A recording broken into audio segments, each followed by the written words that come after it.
Hi friends, how are you. So आज मैं आपको दिखाने जा रहा हूँ कि हमारे पास यहाँ पंजाब में जो ट्रेडिशनल फेस्टिवल्स आते हैं इन जैन मंथ, जो एक लोहड़ी का फेस्टिवल रहता है जो पंजाब के या नॉर्थ के कुछ एरियाज़ में बहुत ज़्यादा प्रचलित है। तो ये ट्रेडिशनल फेस्टिवल इस बेसिस पे मनाया जाता है कि किसी के घर में नई शादी हुई हो या लड़का हुआ हो तो उसकी खुशी जाहिर करने के लिए ये ठंड में लोग मनाते हैं। इसके जो कुछ रीति रिवाज इस तरह से हैं कि लकड़ी वकड़ी जलाई जाती है, लकड़ियाँ जलाते हैं लोग, इकट्ठे होते हैं। कुछ लोकगीत भी बने हुए हैं। देखिए सजावट बहुत अच्छी हुई हुई है। सजावट ये ट्रेडिशनल सजावट है। हाँ, शायद आप लोगों को नहीं दिख रहा होगा, इस पे लिखा हुआ जसपाल एंड सरताज दी लोहड़ी। तो हाँ, काफ़ी अच्छा किया हुआ है। और ट्रेडिशनल सी चीज़ें होती हैं, सब नात रिश्तेदार इकट्ठे होते हैं इसमें और लोहड़ी जलाते हैं। वो ढोल पे कुछ बोलियां वगैरह चलती हैं और काफ़ी आनंदमय है हम लोगों के लिए। जैसे मैं तो उत्तर प्रदेश का रहने वाला हूँ, तो मेरे लिए अच्छी चीज़ है सीखने के लिए कि कैसे कैसे त्यौहार लोग यहाँ मनाए जाते हैं। इसी टाइम पे साउथ में पोंगल भी मनाया जाता है, अलग अलग नाम है। वो भी एक ट्रेडिशनल फेस्टिवल भी है, जैसे हमारे यूपी में खिचड़ी का प्रचलन है। और इसी तरह अलग अलग जगह जाके कुछ नया नया देखने को मिलता है, कुछ नया नया सीखने को मिलता है। बाकी काफ़ी ब्यूटीफुल है ये लोहड़ी का फेस्टिवल भी। अपने अपने इनके तथ्य हैं, क्या क्या किस प्रकार के लोग, क्यों कैसे शुरुआत हुई इसकी, कैसे मनाना शुरू किया लोगों ने, सबके नए नए विचार हैं। अपने अपने मिथ्यास कह लो, मिथ्यासिक बातें भी हैं कि। और एक लोहड़ी का एक लोकगीत भी यहाँ बहुत ज़्यादा प्रचलित है, मुझे पूरी तरह आता नहीं है। सुंदरी मुंदरी ऐसा कुछ सुंदर मुंदरी ये हो ऐसे करके कुछ गाते हैं, मगर गाते समय बड़ा अच्छा लगता है।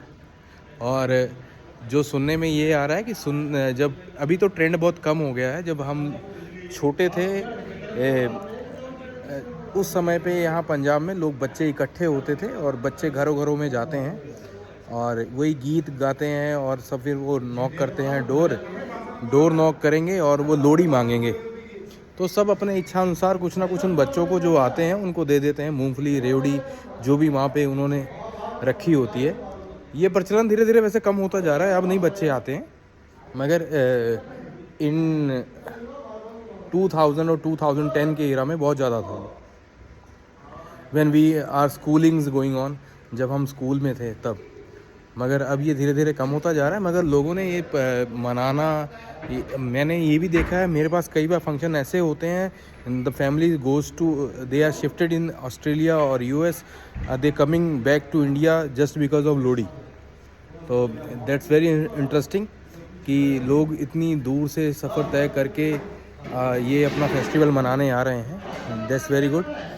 और बाकी त्योहारों का नया नया प्रचलन, नई तरीके से मनाना, देखना, कुछ ना कुछ तो देखिए होता ही रहता है। ऐड अब धीरे धीरे प्रचलन हो गया कि होटलों में लोहड़ी मन रही है। मेरे पास आई हैव 7 हॉल और 7 के 7 हॉल बुक है। इसी इवेंट के थ्रू लोहड़ी मनाई जा रही है। और पहले होता था कि ये सिर्फ एक स्पेसिफिक डेट होती थी लोहड़ी की, 13 जनवरी। और अब ये जनवरी, अब लोगों के पास इतना समय नहीं है तो वो फ्रेंडली हो गए हैं कि मेरे हिसाब से मेरे पास 4 तारीख से लोहड़ी शुरू हो गई थी और आई थिंक फरवरी तक लोहड़ी के इवेंट्स होते रहेंगे कंटिन्यूटी, क्योंकि इतने फेस्टिवल्स, इतने लोगों की लोहड़ियाँ हो जाती हैं, वो एक ही साथ सबका मनाना पॉसिबल नहीं है। जो लोहड़ी वाले दिन जो 13 जनवरी है, उस दिन तो वो मनाएंगे ही अपने घर पे, मगर जो लोगों को इनवाइट करना है, लोगों के साथ सेलिब्रेट करना है, वो कोई भी डे हो सकता है। This whole month is for Lohri. या आप मकर संक्रांति, हमारे यूपी में लोग स्नान करने जाते हैं, वो थोड़ा रिलीजियस पॉइंट ऑफ व्यू में चले जाता है। और खिचड़ी बनाई जाती है हमारे घरों में, जैसे काली दाल की खिचड़ी बनती है। पता नहीं आपके यहाँ क्या ट्रेंड है, मगर जिनका भी जो भी है। मैं एक बार पोंगल में भी गया हूँ, पोंगल के उसमें, तो वो उनका भी जो उनके प्ले होते हैं, लाइक बैलों को दौड़ाते हैं, रेसलिंग होती है, so many traditional sports they are play on the Pongal occasion. तो हर जगह की अपनी अपनी एक अलग अलग पहचान है और यही इसी से भारत बनता है। Thank you so much for watching me guys, thank you.